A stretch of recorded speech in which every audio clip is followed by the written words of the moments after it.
Rồi, xin chào tất cả các bạn.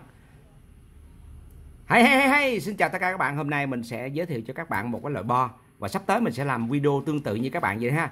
Là mình sẽ lấy một cái bo mạch nào đó ở trên thị trường mà đang có sẵn đó, là mình sẽ hướng dẫn cho các bạn biết cách dò sơ đồ, rồi biết cách vẽ nó.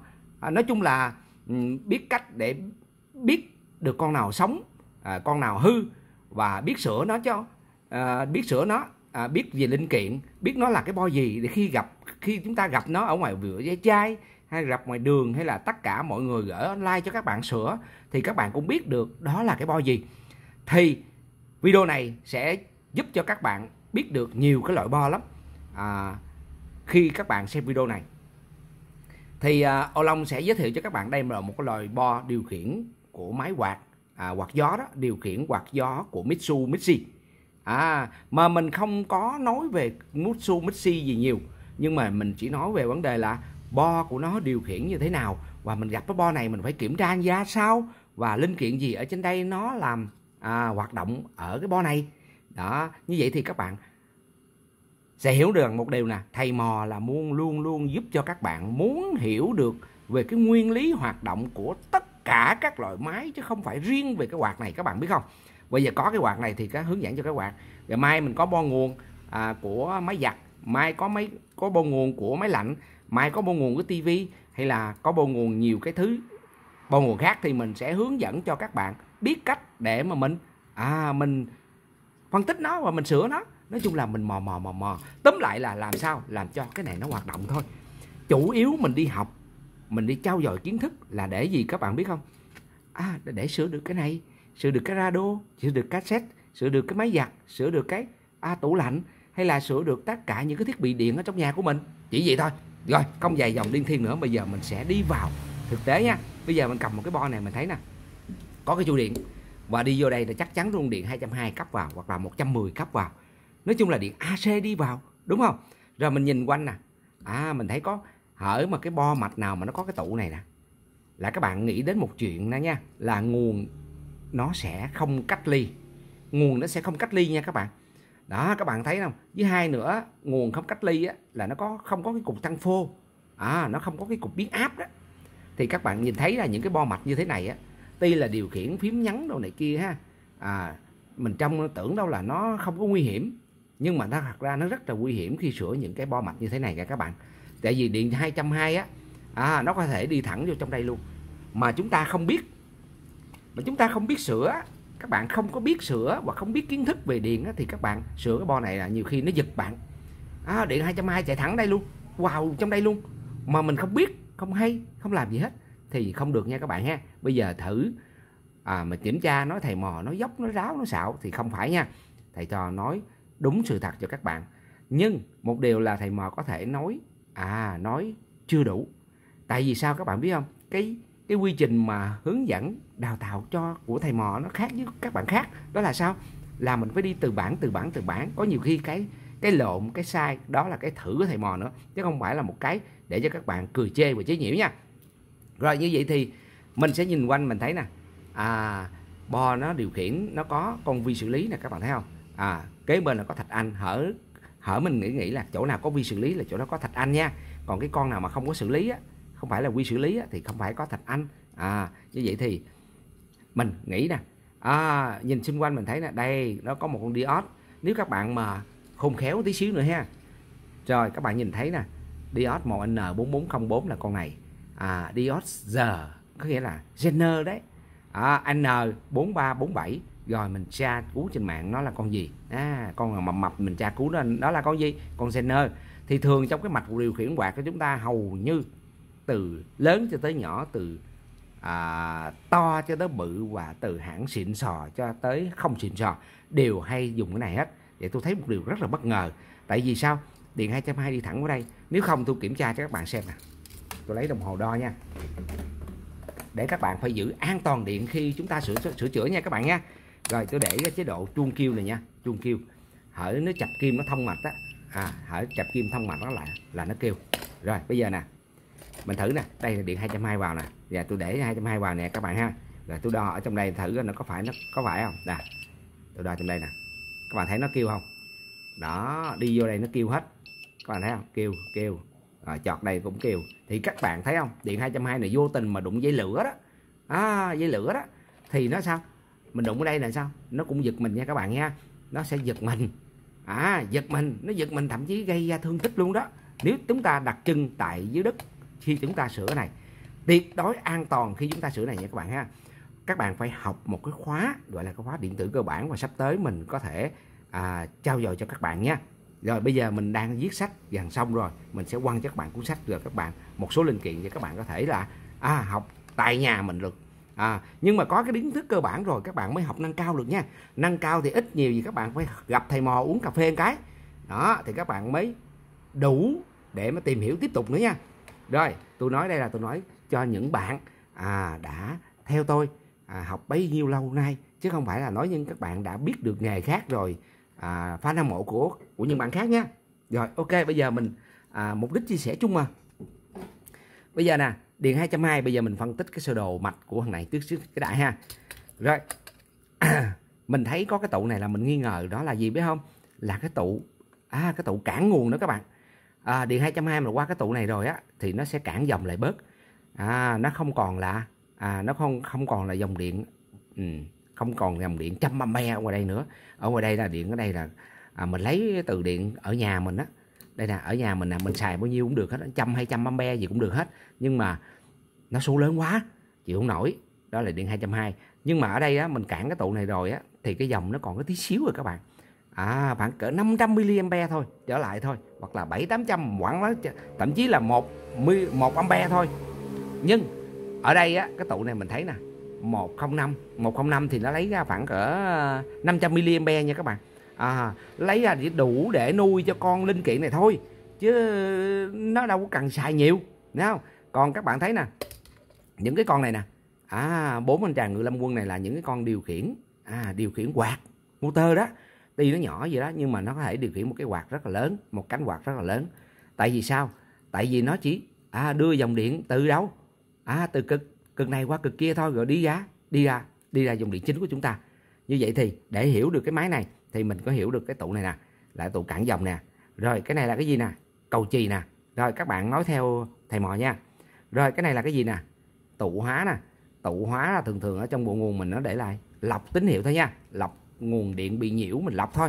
Có nghĩa là điện mà qua cái diode đó, nó còn nhấp nhô quá đó thì lọc lại chút xíu để cho những con CPU này nè nó ăn cho dễ thôi. Thức ăn của nó là điện mà, điện một chiều đó. Con này là điện một chiều. Rồi bây giờ con này là con gì các bạn biết không? Con điện trở. Mà con điện trở thì nó có nhiệm vụ gì các bạn biết không? Đó là cản dòng điện. Rồi tiếp tục nữa nè, cầu chì. Rồi con này là con gì? Bây giờ mình tiết lộ cho các bạn luôn. Trong bo quạt điều khiển đều dùng triac hết nha các bạn, đều dùng con triac hết. Và con triac nó được đo như thế nào và làm như thế nào thì mình sẽ giới thiệu trong bài này luôn. Mình sẽ hiểu được cách đo con triac luôn nha. Còn cái tụ này là tụ gì nè? Các bạn biết ở trên tụ nguồn mà các bạn thấy cái tụ kẹo kẹo như thế này nè là những cái tụ chống sét nha. Chống sét, bây giờ mình nhìn đó nè. Đây. Đó là những cái tụ chống sét. Chống sét có nghĩa là quá áp. Khi mà điện áp mà nó cao quá, nó sẽ sao? Nó sẽ nổ con này và nó sẽ làm ngắt mạch, nổ cầu chì. Khi mà nó nổ con này rồi nó nổ cầu chì. Có nghĩa là khi mà điện nhiều quá, con này nó bị chạm lại thì hai cái chữ chữ N nghĩa là nóng, nóng và nguội, dây nóng và dây nguội nó chập lại với nhau thì nó sẽ đứt cầu chì thôi. Nên cái cầu chì rất là quan trọng khi chúng ta đang sửa máy ha. Rồi đâu còn gì nữa các bạn? Bo dưới thử coi, mình nhìn bo dưới. Bo dưới mình chỉ thấy có 3 con linh kiện thôi. Thì 3 con linh kiện này các bạn nghĩ tới nè, đây là một con zener nè, đó, và đây là một con diode để nắng nguồn, nó sẽ nắng nguồn từ AC trở thành DC để cung cấp cho bo vi điều khiển của chúng ta. Còn đây là cái gì? Cái chuông. Mỗi khi mà các bạn mà bấm nút gì là nó không kêu bít bít á thì cái này là cái chuông nó bị hỏng, hoặc là nguồn cấp cho cái chuông này không còn. Rồi ở đây là gì? Ở đây là một cái con này 3 chân. Thì các bạn liên tưởng tới cái mắt đen đen này nè, trong những cái remote của chúng ta đó, hoặc là trong cái tivi của chúng ta nó có cái này nè. Thì nó có 3 chân. Đó, một chân đó là gì? Nguồn cấp vào để cho nó xài. Và một chân là gì? Mát. Một chân là gì? Tín hiệu đi vào CPU. Đó, có nghĩa là khi mình bấm remote này các bạn.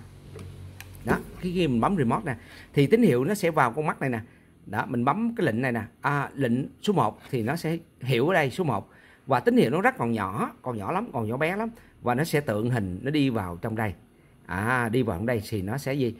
Vi xử lý nó hiểu là bạn đã bấm một cái phím này rồi, nó sẽ đưa ra một cái lệnh, một cái lệnh là chạy đâu các bạn? Một cái lệnh là chạy vào trong cực G của con triac. Nó nên các bạn thấy được giá trị của con triac nó như thế nào, nó quan trọng như thế nào. Thì kích vào cực G thì sao? Từ cực T, T2 và qua T1 đi ra ngoài cái cuộn dây quạt của chúng ta, và mình sẽ có thí nghiệm cho các bạn luôn nha. Các bạn đừng nôn nóng. Và video này cũng không tới 20 phút đâu, các bạn hãy cố gắng mà xem. Rồi, bây giờ những cái con led này là để báo hiệu khi mình bấm những cái nút này, hoặc là mình bấm remote, nó báo hiệu cho cái con led nó sáng lên, là tượng trưng cho một chức năng ở trong này.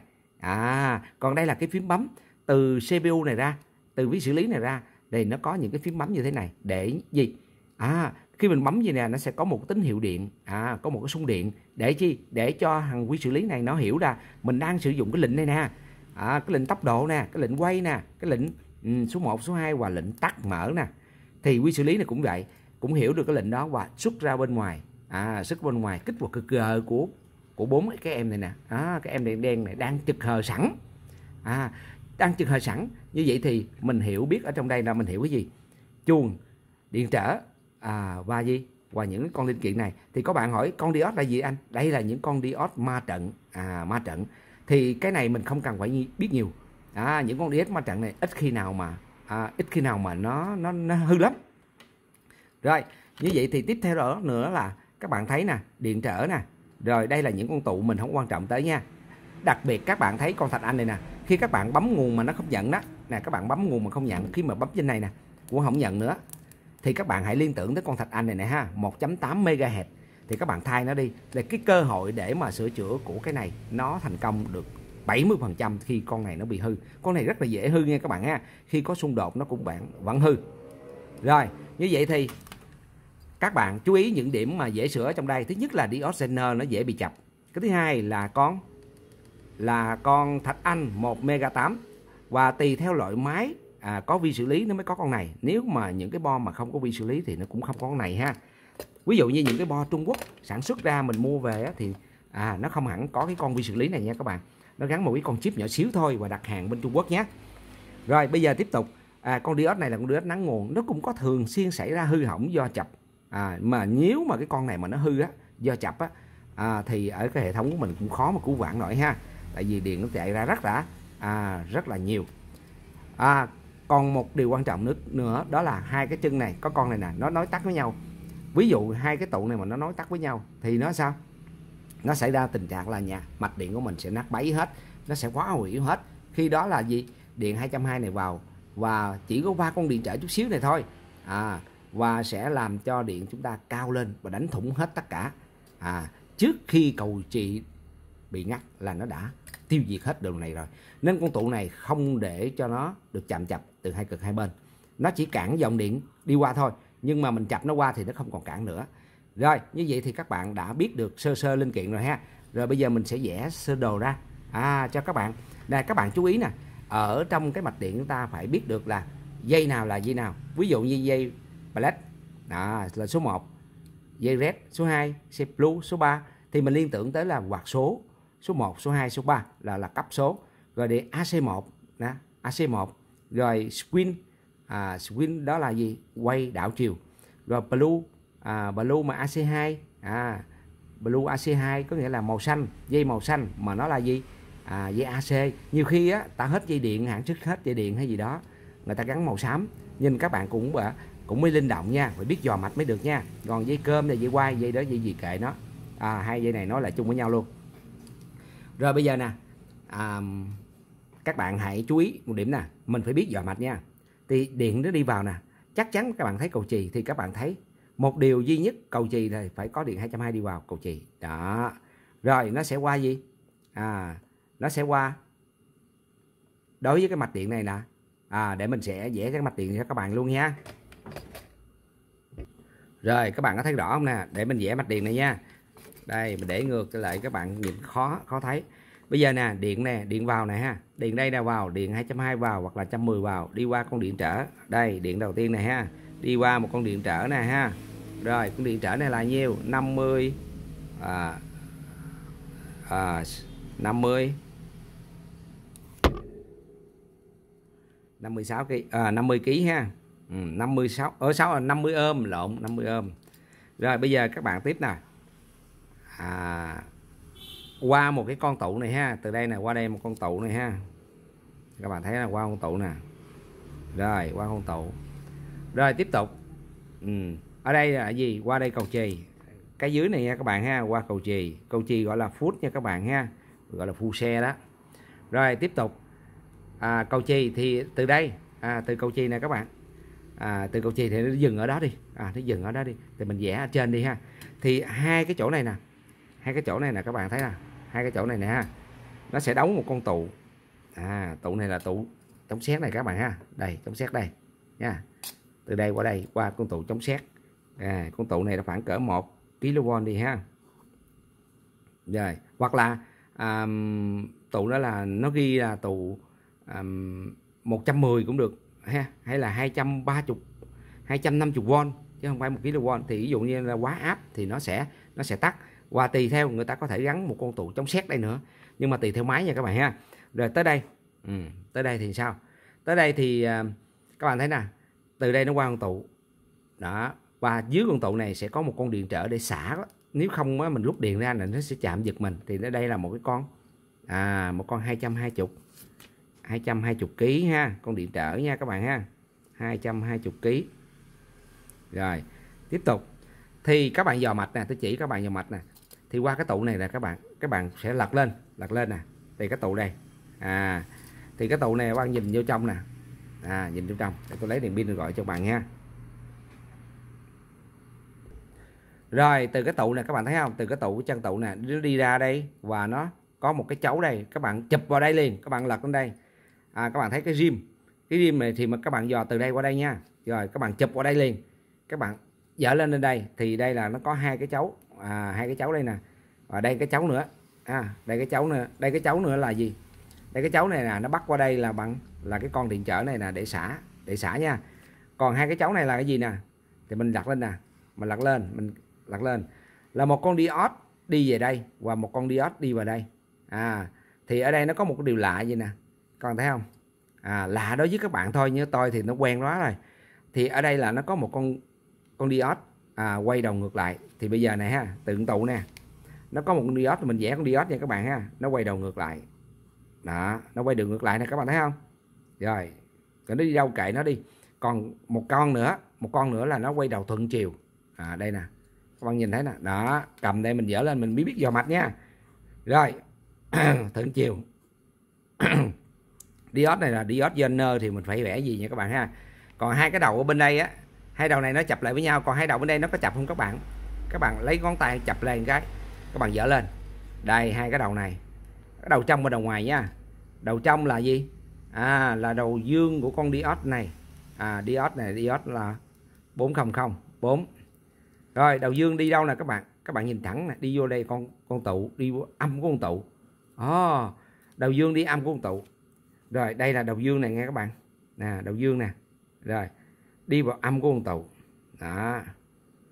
Rồi, cái con tụ này nè, đầu dương của con tụ này nè, nó đi đâu các bạn? Bây giờ đầu dương của con tụ nó chạy lên cái chỗ này là chỗ nào đây? Là lên cái chỗ đầu của con đầu âm của con diode ha, Zener ha. Rồi như vậy thì nó đi nó đi gì nè các bạn? Nó đi gì nè các bạn? Đó. Đầu dương đầu dương của con tụ nè. Đi vào đầu âm của con diode này. Đi vào đầu âm của con diode này. Rồi, đây là cộng nè, đây là trừ nè ha. Diode Zener thì nó là như vậy nha các bạn ha. Còn diode này cũng vậy nữa ha. Rồi, như vậy thì ở đây mình có hai cái chấu này rồi, bắt đầu mình dò tới nè. Ở đây là vô đây là cộng nó đi đây nè, nó đi thẳng đây nè. Thẳng vô trong mạch luôn. Đó. Rồi một đường cộng nó đi đâu các bạn? Đường cộng á, nếu mà các bạn nhìn thấy cái này mà nó không có thấy đường á thì các bạn lấy đồng hồ đo từ đây, đo nhiều điểm coi nó đi chỗ nào thì thầy mò đo từ đây vô đây được luôn các bạn. Có nghĩa là từ cái cộng này nè, nó đi thẳng vào cái điện 220 này luôn. Đó, như vậy thì cái cộng này nè các bạn, đi thẳng vào điện 220 này luôn. Ghê chưa? Đó, đi thẳng vào điện 220 này luôn. Đây là 220V nhé. Rồi như các bạn thấy nè, ở đây là nó có một cái điểm cộng. Và ở đây Zener nó ổn áp đây là 5V 5V1 ha. Rồi ngay các bạn thấy là ở đây nó đã có điện rồi nè, 5V1 nè, và lọc được bởi tổ lọc này nè. Và ở chỗ này thì sao? Chỗ này thì có con diode gắn qua đây. Và đây là gì? Đây là trở về điện 220 luôn. Ghê ha. Cái này nó cũng căng ha. Rồi các bạn nhìn thấy nè, ở đầu chỗ này đó là gì? Hai đầu của hang diode. Thì một đầu là diode 4017 này là cái đầu âm nè, các bạn thấy không? Đầu âm nè, thì đầu âm mình vẽ quay về nè, thấy không? Đó, vẽ quay về đấy, về cái đầu ống tủ. Rồi cái này đầu dương của con Zener. Dương của Zener đây nè. Đó, một còn đầu còn lại thì đi đâu? Đi về cái đầu của dương của con tủ. Đó. Đây nè, đầu dương nè, đầu âm nè. Đi về dương của con tủ nè. Đó, bạn thấy không? Để âm nè, đi về dương của con tủ. Như vậy thì sao các bạn? Rồi như vậy thì ở điểm này nè các bạn, ở điểm này nè, đầu dương của con tụ nè, đầu âm của con tụ nè, ở đây đó nó là gì nè? Nó lấy ra một nguồn điện nó cái là mát, nó gọi là mát nha các bạn ha, mát hay là GND. Đó, nó mới căng chứ ha. Còn chỗ này là cái chỗ này là cái gì các bạn biết không? Chỗ này là cộng 5V. Đó. Thế mới ấy chứ ha. Rồi các bạn thấy không? Điện mà khi mà mình cắm chữ L vô đây á, để qua cầu chì ở đây nó chạy thẳng vào đây nè, nó vô trong bó, nó vô trong IC, nó vô con IC nha các bạn. IC đây, nó vô con IC này nè, IC này nè. Đó, giờ không tin mình coi nè, chạy đây nha, qua đây này, cầu nối nè, qua đây, cái này là mát nha, qua đây, qua vô đây, vô đây rồi bắt lật lên nè, chỉ các bạn vào mạch nha, vô đây các bạn mở lên nè, đây là cái phím bấm. Đó, khi mà cái mát này nó chạm với cái phím này chạy về CPU là nó sẽ nhận lệnh. Như vậy thì cái mát này nè, nó sẽ qua một cái nút bấm. Rồi, nút bấm chưa? Rồi đây một cái nữa, qua cái nút bấm nữa. Nút bấm này về CPU nè. Đó. Rồi nút bấm này về CPU nè. Rồi tiếp tục nút bấm. Tiếp tục nút bấm. Rồi như vậy thì các bạn thấy không? Mát nó về đây, về những cái nút bấm, và mát nó về CPU luôn. Rồi nguồn dương về CPU luôn. Có nghĩa là mát cũng về đây và nguồn dương cũng về đây, để hiểu được ở đây là nó muốn chạy được. Thì có kinh nghiệm mà có tôi sửa máy thường xuyên đó các bạn. Thì tôi cho các bạn một kinh nghiệm là tất cả con IC đều có ngõ in và ngõ out, và có nguồn dương và nguồn âm thì nó mới hoạt động được nha. Nếu không thì nó sẽ không hoạt động được. Và ngoài ra nó còn có thạch anh nữa. Đó, đối với những IC vi xử lý nha. Rồi đối với một cái máy, nguyên cái máy thì phải sao? Phải có nguồn cho cung cấp cho nó. Nguồn cung cấp cho nó để cho nó hoạt động. Thứ nhất là nguồn gì? Nguồn âm và nguồn dương, hoặc là nguồn điện 220 đi vào thì nó cũng biến ra nguồn âm nguồn dương để nó mới hoạt động của cái máy mình được. Không có cái đó thì không hoạt động được. Nên cái điều mà tối giản nhất tôi muốn hướng dẫn cho các bạn đó là gì? Là làm sao phải có nguồn và kiểm tra được nguồn ở đây mới được nha. Rồi sau này sẽ có những cái bụi nguồn sung nữa, các bạn sẽ thấy. Rồi bây giờ từ con IC này nè, nó sẽ đánh ra một cái lệnh, đó, đánh ra một cái lệnh, đó, có nghĩa là bây giờ mình bấm những phím bấm đây, hoặc là ở đây nó sẽ có ra remote nhé. Đây cái remote đây, ở trên đây nó có một remote đây. Đó, thì remote này khi mình bấm vào tín hiệu thì nó nhận con CPU này nè, vi xử lý này nè, nó sẽ nhận tín hiệu và nó sẽ đưa ra một cái chỗ vi điều khiển này nè ha. Đưa ra điều khiển. Đây là nó có một cái con led đi ha, con led. Rồi các bạn thấy không? Con led, tất cả đều có con led hết. Rồi như vậy thì sẽ ra một cái tín hiệu xung ở đây nè các bạn. Đây là thể kích vô cực G của con Triac hết. Cực G của Triac. Đây là những cái bố trí hàng phòng thủ mình ở đây ha, là có những con Triac đây. Thì Triac nó làm việc như thế nào các bạn biết không? Chủ yếu là cái con này nè các bạn mới sửa được máy là chỗ này nè. Ở đây là những con Triac phải không? Bây giờ tôi đem xuống đây nha, đem xuống đây cho các bạn dễ hiểu nha. Rồi bây giờ tiếp tục. Rồi. Hồi ở đây đi ha, đây là cực G của con chi ác đi. Đây cực G của chi ác đi. Chi ác là nói gì đây?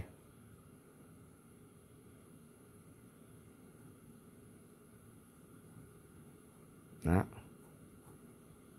Rồi, cực G của chi ác đi ha. Đây cực G của chi ác, đây cũng vậy nha. Đây kích vô cực G của con chi ác.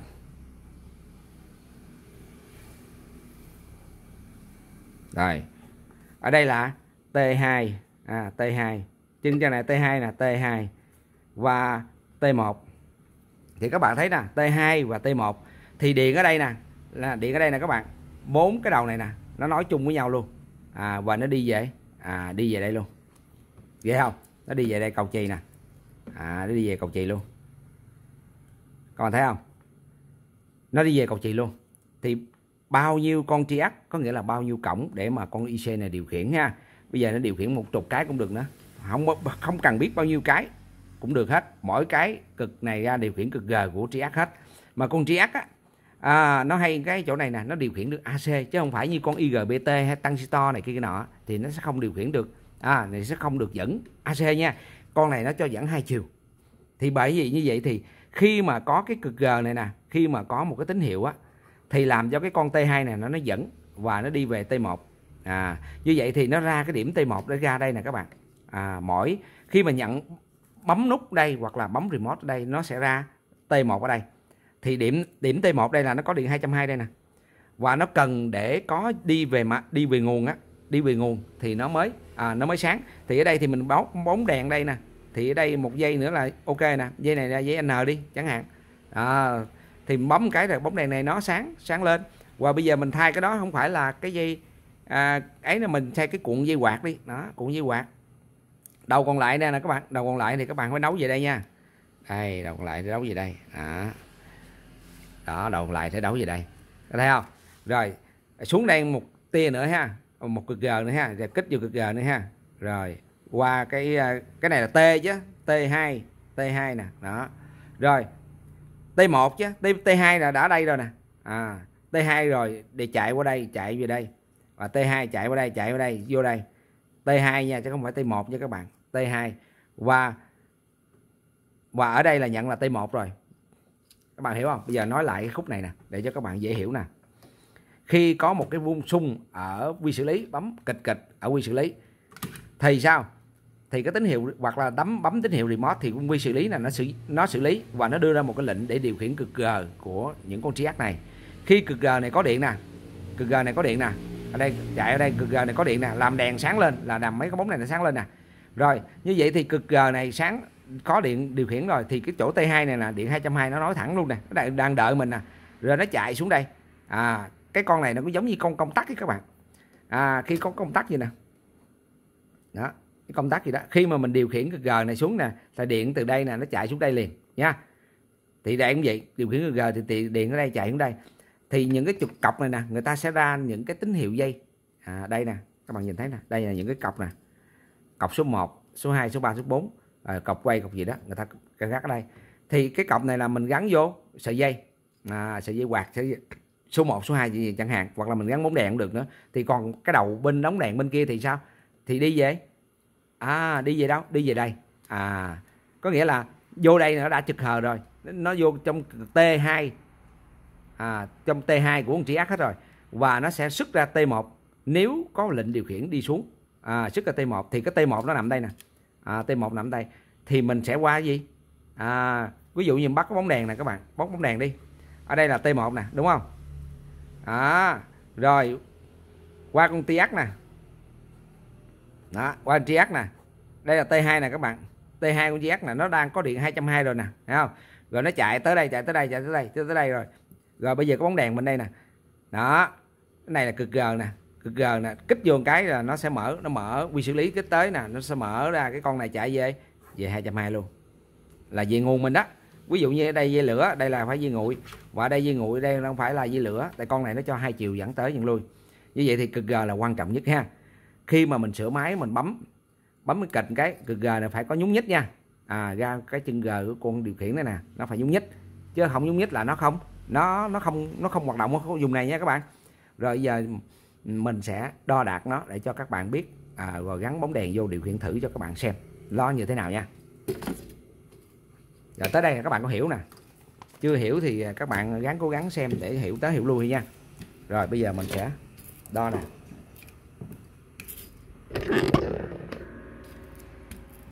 Rồi cắm điện. Bây giờ mình có bóng đèn đi chẳng hạn ha, giờ nó đã ra đây hết rồi nè. Giờ mình có bóng đèn đi, mình cắm vô.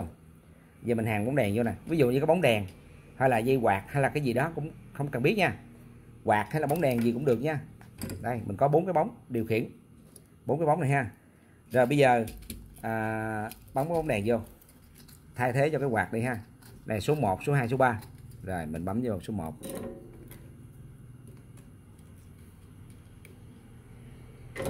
Số 1. Rồi một chân còn lại là để nguyên nha các bạn ha, để câu về điện bên kia đó. Số 2.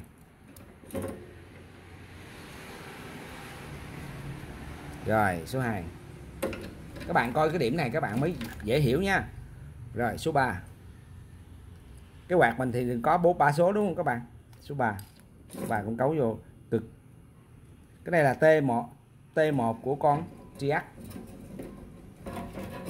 T2 của Triac nó đang sẵn sàng nó nối dưới điện rồi nha. Nối dưới điện rồi. Rồi. Chân còn lại của một chân nữa ha, thì mình để là gì? Bấm vô đây con T1 của con Triac ha.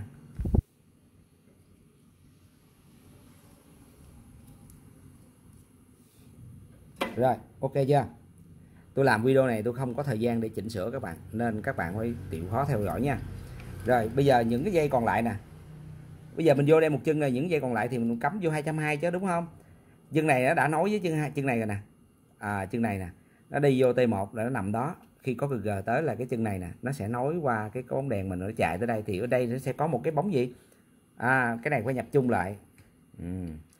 Nhập chung lại.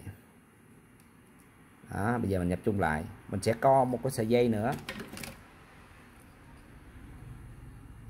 Nhập chung lại mình hàn lại nha.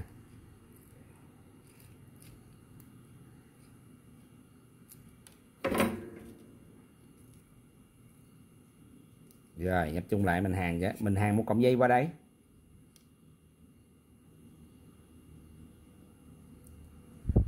Dây này đi về đâu các bạn nhớ nè. Nãy giờ giảng quá trời luôn mà không nhớ mà. Dây này đi qua bên đây, dây của 220 nha, hoặc là 110. Rồi, cấu vô đây.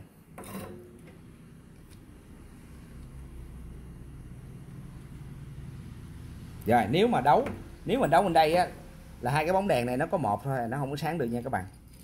Rồi bây giờ nè, thay vì bóng đèn này là một cái quạt đó. Thay vì cái bóng đèn này là cái quạt đó, để vẽ lại các bạn xem nè ha. Bây giờ cái con Triac nè ha. Đây. Triac đây. Đó. Đây. 4 con ha. 4 con để cho các bạn dễ nắm.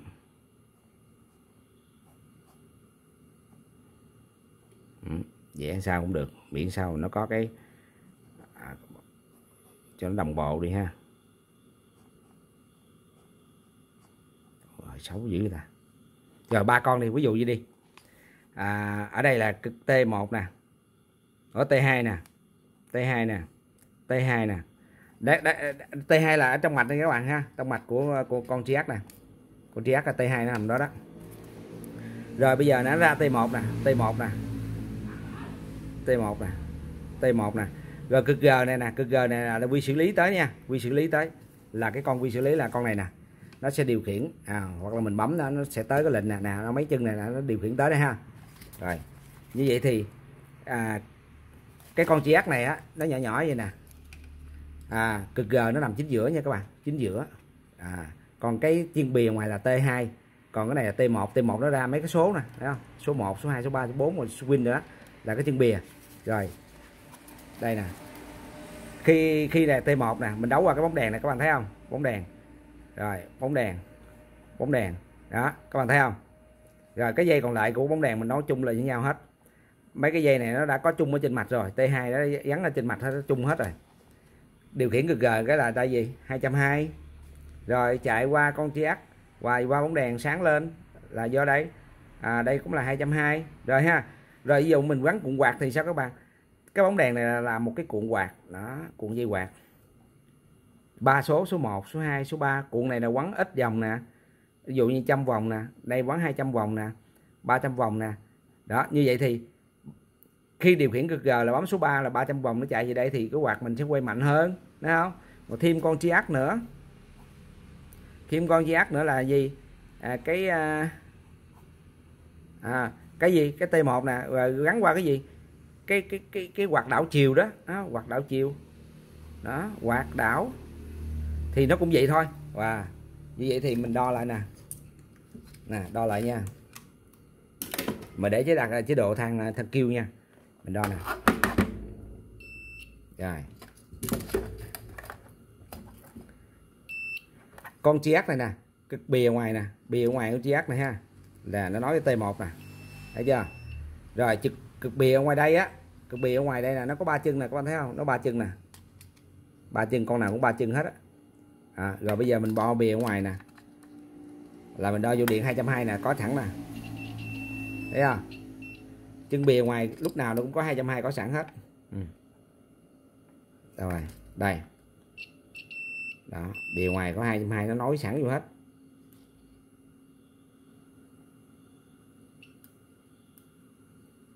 Đây. Đó, nó sẵn hết luôn. Rồi còn lại hai cái chân này của cái quạt hay là cái bóng đèn thì mình nói qua bên 220 bên đây ha. Rồi, tới đây là chắc các bạn dạng kỹ lắm rồi đó, các bạn mà không có nhớ nữa thì thôi luôn á. Rồi cái này nó xúc chân này các bạn thấy không? Bây giờ hàng lại. Hàng đây ha. Tụ này xúc chân rồi mình hàng đây cũng được nhá. Mình cái quy trình hàng á, mình nào các thằng thấy nè. Nó xúc chân chỗ này đúng không? Xúc chân chỗ này nè, tại vì do vấn đề mình lật lên lật xuống nhiều đó. Thì mình hàng ở chỗ này cũng vẫn được nhá. Rồi bây giờ mình sẽ bật điện lên coi như thế nào. Rồi cắm điện nha. Rồi mình điều khiển đó.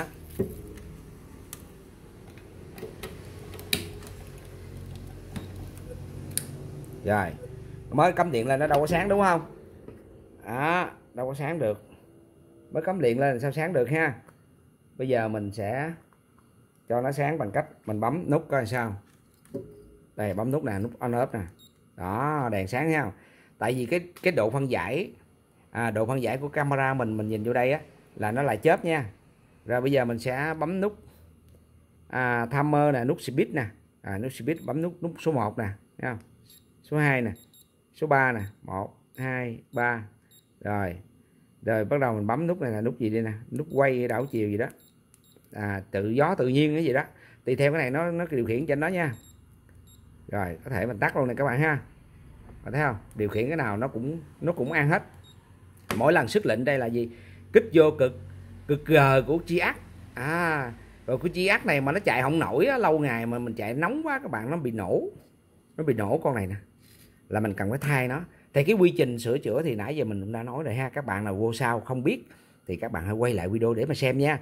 Và sắp tới mình sẽ ra nhiều cái video như thế này giải thích cái này. Các bạn đồng ý thì hãy cho mình một like và bấm số 1 là đồng ý nha, để mình mới giảng cho các bạn nhiều mạch, ví dụ như âm ly, rồi nguồn xung hay là tivi, đầu máy, máy lạnh, máy giặt gì đó. Mình sẽ giải thích như thế này. Các bạn thấy đồng ý không? Thấy được không? Nghe được không? Tới 40 phút rồi. Các bạn nếu mà các bạn chấp nhận như thế này thì các bạn ráng bấm cho mình chữ đồng ý, để không thôi thì mình không có làm cho các bạn xem được. Nếu các bạn không có bấm chữ đồng ý thì mình đâu có biết các bạn cần cái gì đâu có biết các bạn ngứa đâu gãi, phải không? Nên bấm không được các bạn bấm đồng ý không được thì cố gắng chở làm sao, đăng ký tài khoản làm sao để mà bấm được đồng ý nha các bạn ha. Nếu không thì mình sẽ không có chấp nhận cho các bạn làm được cái này các bạn, tại vì các bạn không có yêu cầu mình làm, đúng không? Rồi yêu cầu các bạn hãy bình luận bên dưới xem yêu cầu của các bạn sửa cái mạch gì, phân tích cái mạch gì thì hãy làm ha. Rồi mình sẽ kết thúc video tại đây và mình sẽ đến một video khác hấp dẫn hơn. Đây là những cái video sắp tới mình sẽ sản xuất cũng như là giới thiệu cho các bạn với giá chỉ có mấy chục ngàn đồng thôi mà mình cũng có thể lắp được một cái bộ điều khiển quạt. Ví dụ cái này mà nó hư banh trạnh trơn rồi, các bạn có thể chế được cái này khoảng 35 ngàn thôi là các bạn có thể làm cái này được rồi nè. Cái này 35, 37 các bạn mua bỏ ra hết khoảng 60 ngàn, có thể thay thế cho người ta được ha. Rồi video này có mang lại giá trị hữu ích thì cho các bạn hãy bấm share và like nha. Xin chào, hẹn lại các bạn video sau. Mà quên nữa, quay lại giao lưu với các bạn nha. Video này mình sẽ không chỉnh sửa các bạn ha. Rồi.